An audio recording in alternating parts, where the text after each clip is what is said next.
Assalamualaikum students, how are you? I hope you all will be fine. Today I am going to teach you present indefinite tense, or it is also called simple present tense. इसको उर्दू में fail हाल मुतलक भी कहते हैं. अगर मैं आपको इसके लफ्ज़ी मायने बताऊं तो प्रेजेंट का मतलब होता है हाल, इनडेफिनेट मीन होता है गैर मुइना मुद्दत के लिए, टेंस मीन होता है फ़ेल या ज़माना. तो ऐसा फ़ेल जो कि हाल में हो लेकिन गैर मुइना मुद्दत के लिए हो, यानी जब हम इससे रिलेटेड जुमला सुने तो ये तो पता चलता हो ये हाल का है लेकिन इसका वक्त का तयन ना होता हो. चलें इसकी डेफिनेशन पढ़ते हैं. It is used for an action और event which happens at the present moment. ये इस्तेमाल किया जाता है प्रेजेंट मोमेंट के लम्हे के लिए, यानी जो भी काम या एक्शन हमारा प्रेजेंट मोमेंट में होता है वो रिलेटेड होता है प्रेजेंट इंडेफिनेट टेंस में. It is also use for usual habitual action. ये यहाँ इस टेंस के अंदर जो यूजुअल हैबिचुअल एक्शंस हैं उनका जिक्र होता है, जैसे ही goes to school on foot या she takes tea early in the morning. Second इसमें आते हैं custom habits and tradition, like she offers prayer daily. तो ये भी इस तरह के कस्टम या ट्रेडिशन वाले सेंटेंसेस में इसके अंदर आते हैं. नेचुरल एंड यूनिवर्सल लॉज, जैसे सूरज मशरिक से निकलता है, the sun rises in the east, birds fly in the air. So these type of sentences comes in this umbrella term present indefinite tense. Now I am going to explain you affirmative sentences. As you know, there are three types of sentences: affirmative sentences, negative sentences, interrogative sentences. The first one is affirmative sentences, यानी positive sentences, simple sentences. Rules. First, we use first form of verb with I, we, you and they. Formation of these sentences are सबसे पहले आप subject लगाते हैं plus first form of verb plus object plus full stop. सबसे पहले आप subject लगाएंगे, subject के साथ सब्जेक्ट कौन सा होगा हमारा आई, वी, यू एंड दे. अगर ये वाले सब्जेक्ट होंगे आई, वी, यू एंड दे तो हम उसके साथ simple first form of verb लगा देंगे, फिर हम ऑब्जेक्ट लगाएंगे और फिर फुल स्टॉप लगा देंगे. This is the formation of our simple sentences. For example subject we हमने यूज़ किया आई, उसके साथ फर्स्ट फॉर्म ऑफ वर्ब किसकी लगी रीड की, आई रीड, और ऑब्जेक्ट लगा दिया a book, I read a book. अगर हमारा सब्जेक्ट होता है वी तो हम कहते हैं वी रीड अ बुक. अगर हमारा सब्जेक्ट होता है यू तो हम कहते हैं यू रीड अ बुक, और अगर सब्जेक्ट होता है दे तो हम कहते हैं they read a book. Note, object may और may not be the part of the sentence. अब ज़रूरी नहीं है कि हर सेंटेंस में ऑब्जेक्ट प्रेजेंट हो. जैसे मैंने अभी आपको बताया परिंदे हवा में उड़ते हैं, birds fly in the air, birds fly in the air, इसमें हमारा ऑब्जेक्ट नहीं है. The second rule, with singular third person, singular third person के साथ सिंगुलर थर्ड पर्सन कौन से होते हैं, ही शी के साथ वी ऐड एस और E S to the first form of verb. First form of verb के साथ हम एस या ई एस का एडिशन करते हैं. इसकी फॉर्मेशन देखते हैं. सबसे पहले सब्जेक्ट लगाएंगे, फिर लगाएंगे first form of verb plus S या ई एस और ऑब्जेक्ट प्लस फुल स्टॉप. सबसे पहले सब्जेक्ट हमने लगाया ही, शी, इट, उसके बाद हमने लगाया first form of verb. First form of verb कौन सी लगाई, रीड लगाई, लेकिन चूँकि ये ही है तो ही के साथ जो भी वर्ब आएगा हमने कहा था कि उसके फर्स्ट फॉर्म के साथ एडिशन होगा एस या ई एस का, उसके बाद ऑब्जेक्ट आ जाएगा. अब एग्जांपल है ही रीड्स अ बुक.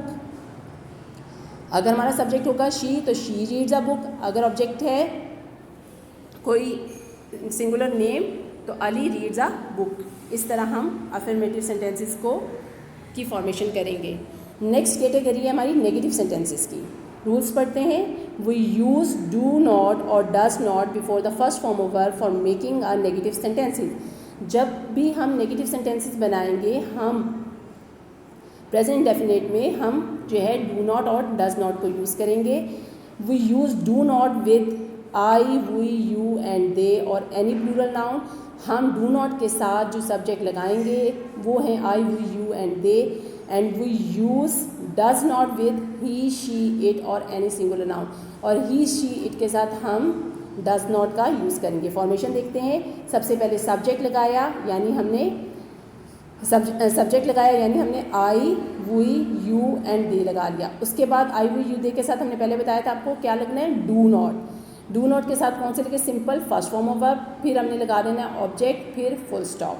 अब इसके एग्जांपल देखते हैं. सबसे पहले सब्जेक्ट अगर हमारा है आई तो हमने लगाया आई के बाद डू नॉट को ऐड किया, फिर रीड अ बुक। तो sentence is I do not read a book. अगर हमारा सब्जेक्ट होगा वी तो we do not read a book. अगर सब्जेक्ट यू है तो you do not read a book. अगर सब्जेक्ट दे है तो they do not read a book. So in this way we will make the sentence. The next is subject plus does not plus first form of verb plus object plus full stop. अगर हमारा subject है he she it तो he she it के साथ we use does not, then we will use first form of verb plus object. He does not read a book, यहाँ पर s लगा है, ये s नहीं आएगा। he does not read a book, she does not read a book. In this way we will make negative sentences.